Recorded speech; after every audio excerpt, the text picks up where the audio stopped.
SIR విషయంలో కూటమి పార్టీల మధ్య సమన్వయం ఉండాలన్నారు సీఎం. మిత్ర ధర్మాన్ని ప్రతి నేత ప్రతి కార్యకర్త పాటించాల్సిందే అంటున్నారు చంద్రబాబు. ఎస్ఐఆర్ పై 3 పార్టీలతో కోఆర్డినేషన్ కమిటీ కూడా వేస్తామన్నారు. ఎన్నికలప్పుడే మిత్రపక్షాలతో కలుస్తాం, మిగిలిన రోజుల్లో పట్టించుకోమంటే కుదరదు అని తేల్చి చెప్పేశారు. ప్రభుత్వంలోనే కాదు అన్ని కార్యక్రమాల్లోనూ జనసేన బీజేపీలతో సమన్వయం ఉండాలన్నారు.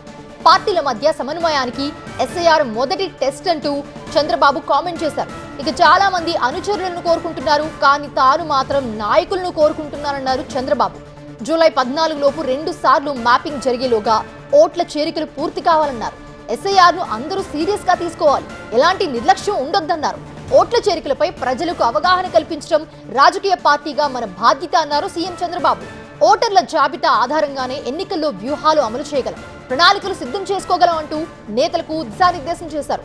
మన ఓట్లు ఉన్నాయా లేవా అనేది నిరంతరం చెక్ చేసుకోవాలన్నారు. ప్రతి ఓటు ముఖ్యమే. ఇతర ప్రాంతాలకు వెళ్లిన వారు ఎన్నికల సమయంలో వచ్చి ఓటు వేసిన కారణంగా కూటమికి 164 సీట్లు వచ్చాయన్న విషయం మనమంతా గుర్తుంచుకోవాలన్నారు సీఎం చంద్రబాబు. జూలై 15 నుంచి ఆగస్టు నెలాఖరు వరకు ఇంటింటి ప్రచారం చేపట్టాలన్నారు సీఎం. 2 ఏళ్లలో ప్రభుత్వం చేపట్టిన సంక్షేమ అభివృద్ధి కార్యక్రమాలను ప్రజలకు వివరించాలన్నారు. 45 రోజుల్లో ఇంటింటి ప్రచారం చేపట్టాలి, పెద్ద ఎత్తున ప్రజల్లోకి వెళ్లాలన్నారు సీఎం.